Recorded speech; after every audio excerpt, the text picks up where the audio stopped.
está no controle, Deus jamais perde o controle de nada, está no controle de tudo, e Deus, Ele pode fazer algo tremendo. Eu estou marcando a minha viagem, já tem aproximadamente 6 anos atrás. Todo ano eu falava que eu ia, e nunca dava certo eu ir, mas essa vez eu acho que vai dar, essa vez eu acho que está sendo dentro da direção de Deus está preparando todas as coisas. Tem 10 anos que eu não vejo meus meninos, e um já mais velho está com 24, o outro está com 19, e eu estou contando os dias, horas, minutos, segundos para estar com eles, né, para abraçá-los, beijá-los. Eu falei com meus filhos que eu quero cheirar muito eles. Sabe quando a mãe tem um bebê, a primeira coisa que a mãe quer é que o médico traga o bebê, não é isso? Para ela cheirar o bebê, né? Eu quero cheirar meus bebês amados, eu quero sentir o cheiro da pele deles. Eu os vejo, eu falo com eles, para eles praticamente quase todos os dias, mas eu quero cheirar eles, eu quero sentir. É isso que Deus quer fazer conosco, é isso que o Senhor quer fazer com você que está aqui nessa manhã. Deus quer cheirar você, Deus quer te colocar no colo. Diga para a pessoa que está chorando, Deus quer te colocar no colo. Amém? Glória a Deus. Nessa manhã nós vamos falar sobre algo tremendo, amados. Talvez você nunca ouviu uma mensagem sobre isso, e talvez você nunca ouviu falar que isso poderia ter algum prenúncio, que seria algum sinal da volta de Jesus. Mas nós vamos mostrar para você, biblicamente, dentro da palavra de Deus, que isso tem tudo a ver, que isso não é uma maldição, que isso não é um problema tão sério como a ciência declara e diz. Mas nós devemos nos alegrar, porque isso mostra para a gente que é a volta de Jesus. Jesus está voltando. Se coloque de pé no seu lugar, amém? E abra a sua Bíblia agora em Apocalipse capítulo 8, versículo 3. Capítulo 8 de Apocalipse, versículo 3. Amém? Vê se alguém do seu lado tem alguém sem a palavra de Deus. Mostre para essa pessoa aonde que nós vamos ler a palavra. Eu quero que todos acompanhem. Acharam? Apocalipse 8:3 diz assim: e veio outro anjo e pôs-se junto ao altar, tendo um incensário de ouro, e foi-lhe dado muito incenso, para o pôr com as orações de todos os santos sobre o altar de ouro que está diante do trono. E a fumaça do incenso subiu com as orações dos santos, desde a mão do anjo até diante de Deus. E o anjo, amados, tomou o incensário e o encheu do fogo do altar, e o lançou sobre a terra. E houve depois vozes, e trovões, e relâmpagos, e terremotos. Amém? Eu vou ler e reler o versículo 5, amados.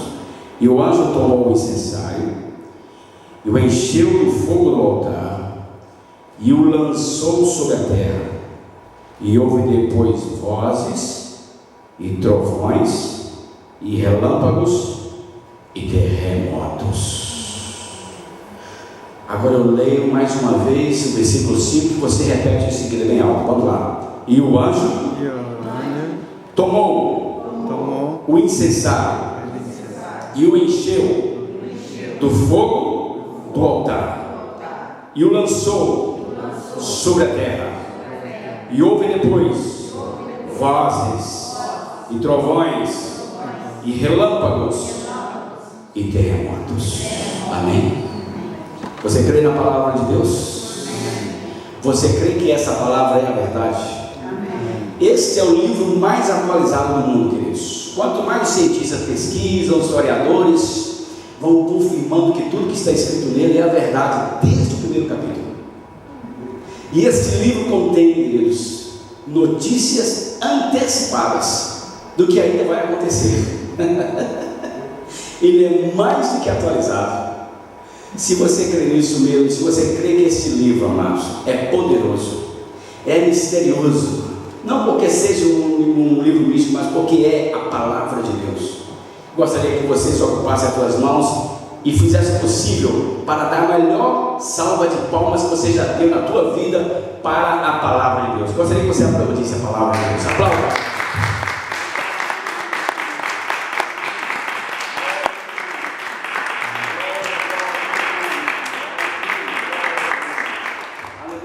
Deus bendito, a tua palavra diz que as nossas orações sobem aí até onde está altar de ouro, Pai amado, e que o anjo vem e pega as nossas orações e coloca naquele incensário com muito incenso, Pai.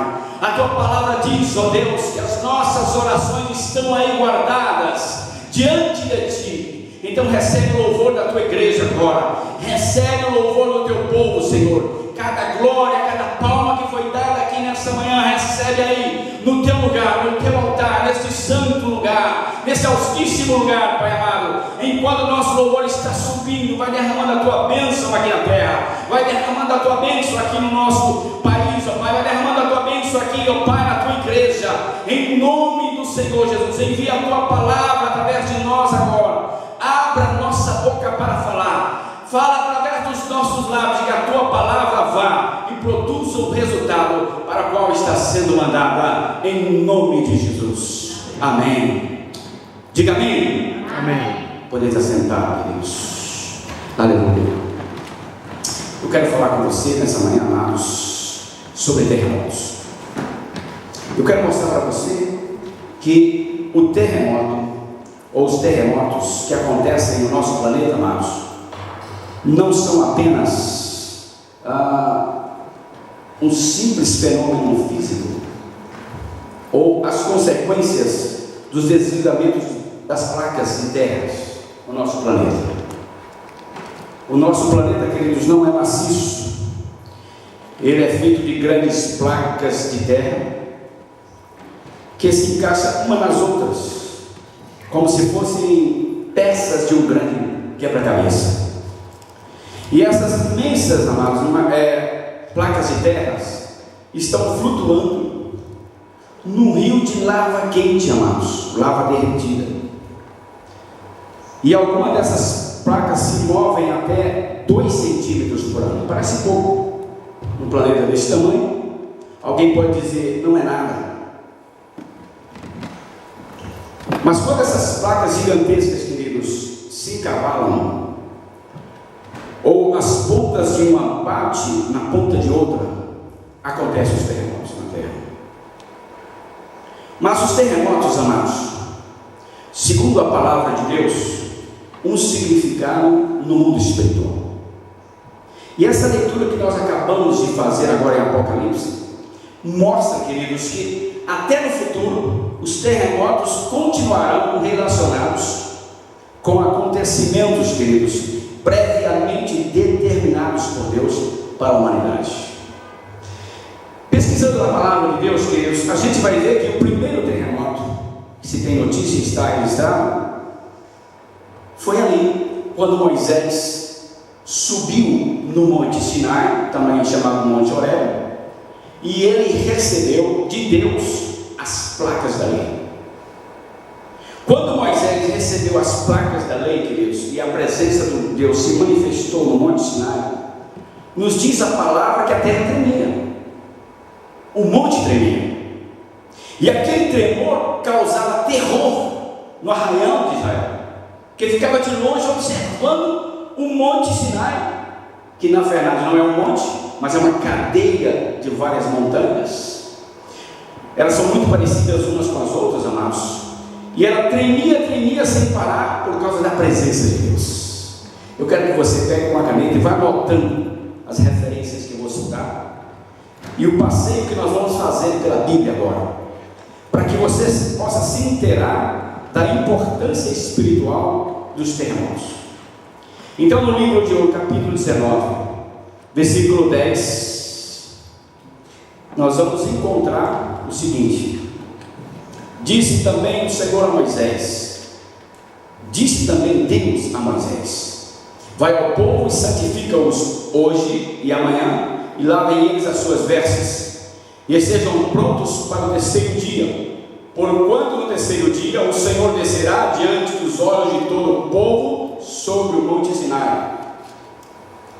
Versículo 16: E aconteceu ao terceiro dia, ao amanhecer, que houve trovões e relâmpagos sobre o monte, e uma espessa nuvem, e um sonido de buzina muito forte, de maneira que estremeceu todo o povo que estava no arraial. E Moisés levou o povo fora do arraial ao encontro de Deus, e puseram-se ao pé do monte. E todo o monte Sinai fumegava, porque o Senhor descera sobre ele em fogo, e a sua fumaça subia como fumaça de um forno, e todo o monte tremia ardentemente. Amém?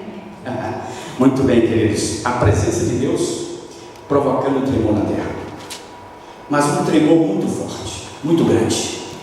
Amados, mais tarde nós vamos ver, séculos depois, um homem de Deus chamado Elias, novamente, amados, no Monte Horebe, mesmo monte que Moisés estivera 400 anos antes. Esse Elias está ali, queridos, arrasado, fugindo, com medo de morrer, escondido dentro de uma caverna.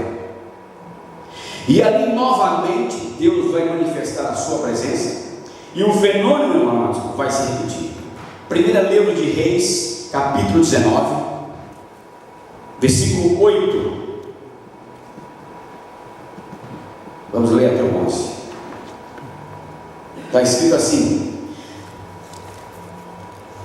Levantou-se, pois, e comeu e bebeu, e com a força daquela comida caminhou 40 dias e 40 noites até Horebe, o monte de Deus.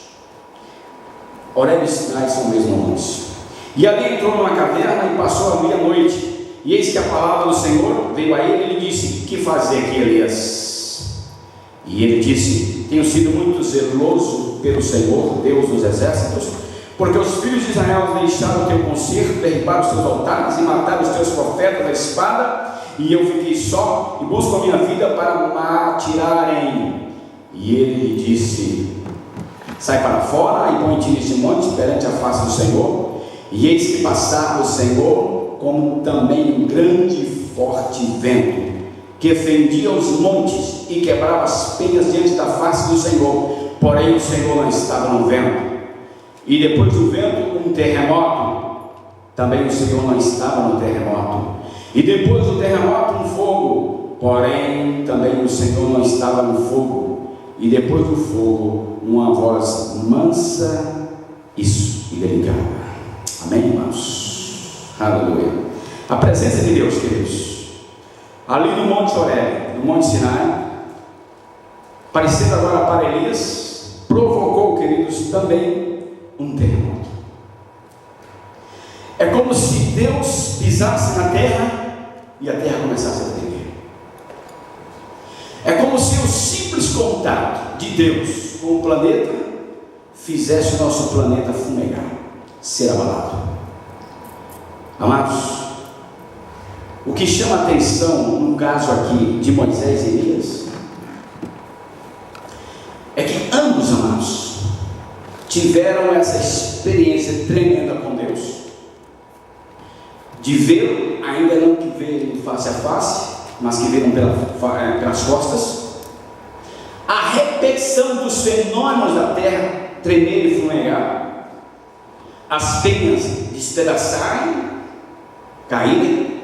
Mas não somente isso, queridos, não apenas isso. Moisés foi o homem que implantou no mundo a crença, a fé no único e verdadeiro Deus, se contrapondo a todos os falsos deuses da terra. E século depois, Elias, no mesmo lugar, passando pela mesma experiência, estava exercendo um papel fundamental também no planeta, que era restaurar a crença no único e verdadeiro Deus. Amém? Porque na época de Elias, as pessoas estavam acreditando em Baal, em outras divindades. Então Deus se manifesta, queridos, para Moisés e para Elias, de uma maneira muito pessoal, de uma maneira muito única, de uma maneira muito semelhante. A vida de Moisés e a vida de Elias, queridos, estão separadas por 400 anos. 400 anos. Mas o Deus que opera nesse intervalo de tempo é o mesmo e provoca as mesmas manifestações. E nós vamos encontrar justamente esses dois homens, Moisés e Elias, séculos depois, em um outro monte. Olha que coisa tremenda, irmão Isaías. 1500 anos depois de Moisés, nós vamos encontrar esses dois homens de Deus que viveram em épocas diferentes, unidos outra vez, num acontecimento em cima de um monte, e mais uma vez na presença de Deus. Aleluia. E eles surgem de uma forma visível e estão conversando ali com o próprio Deus. Vamos ver isso no Evangelho de Mateus, capítulo 17, versículo 1 e 3. Evangelho de Mateus 17, 1 e 3. 6 dias depois tomou Jesus consigo a Pedro, a Tiago e a João, seus irmãos, conduziam em particular um alto monte e transfigurou-se diante deles, e o seu rosto resplandeceu como o sol, e as suas vestes se tornaram brancas como a luz. E eis que lhe apareceram Moisés e Elias falando com ele. Aleluia. Olha o privilégio de Moisés, Elias e Moisés. Puderam no passado ter um contato único com Deus, né? E agora, numa situação, séculos depois que eles viveram, eles reaparecem novamente com Deus, porém na pessoa do Senhor Jesus Cristo, e estão ali naquele momento glorioso. Eu quero chamar a tua atenção para isso. Quantos aqui gostariam de ter um contato poderoso, único com Deus, mas aquele contato de fazer a terra tremer? Quantos gostariam? Levante as mãos. Aleluia. Eu também. Se você for fiel com Moisés e Elias e pregar a tua fé no único e verdadeiro Deus, e não ceder a qualquer outro tipo de adoração, nem ecumenismo, nem achar que todas as religiões levam a Deus, mas se você ficar firme na tua fé, aleluia, se você renunciar aos ídolos, às divindades, às imagens, aos padroeiros, às padroeiras, se você renunciar aos deuses do mundo e começar a erguer a tua voz bem alto e dizer: eu só tenho e creio no único e verdadeiro Deus, no seu Filho Jesus Cristo, você pode ter certeza, queridos, não somente a terra vai tremer, mas o céu vai ser abalado. Você vai ter uma experiência tremenda com esse Deus poderoso, que é o mesmo ontem, hoje e será eternamente. Amém? Quando, amados, Jesus estava ali com eles, Pedro e Tiago então foram testemunhas de que as pessoas que andam com Deus não morrem, e Moisés e eles estavam vivos. Agora, quando Jesus, amados, morreu, quando ele estava ali na cruz pendurado, às 6 horas, suspenso entre o céu e a terra, vazando sangue, fraco, desidratado, humilhado, ferido, cansado, abatido, sedento, Jesus reuniu as últimas energias que ainda dispunha, as últimas forças. Ele se estica na cruz, queridos, e clama bem alto, dizendo: Eloi, Eloi, lama sabachthani. E as pessoas, quando viram Jesus gritando tão alto desse jeito, disseram: o que é isso? O que ele está chamando? Ele falou Eloi. Vai ver que ele está chamando Elias. E começaram a dizer: olha, ele está chamando Elias para ajudá-lo, Elias para socorrê-lo. E Jesus outra vez brada bem alto: Eloi, Eloi, lama sabachthani. Você sabe o que quer dizer? Deus meu, por que me desamparastes? Jesus tem esse brado, amados. E em seguida ele entrega o Espírito. Aleluia. E você vai ver que vai acontecer naquela hora, novamente no monte, com a presença de Deus. Agora no Monte Calvário, no Monte Caveira, vai acontecer novamente um fenômeno, esse fenômeno do terremoto. Mateus capítulo 27, versículos 50 50, nós vamos ler até o 53. E Jesus, clamando outra vez, com grande voz, entregou o Espírito. E eis que o véu do templo se rasgou em dois de alto a baixo, e tremeu a terra, e fenderam-se as pedras, e abriram-se os sepulcros, e muitos corpos de santos que dormiam foram ressuscitados. E saindo dos sepulcros, depois da ressurreição dele, entraram na cidade santa e apareceram a muitos. Aleluia.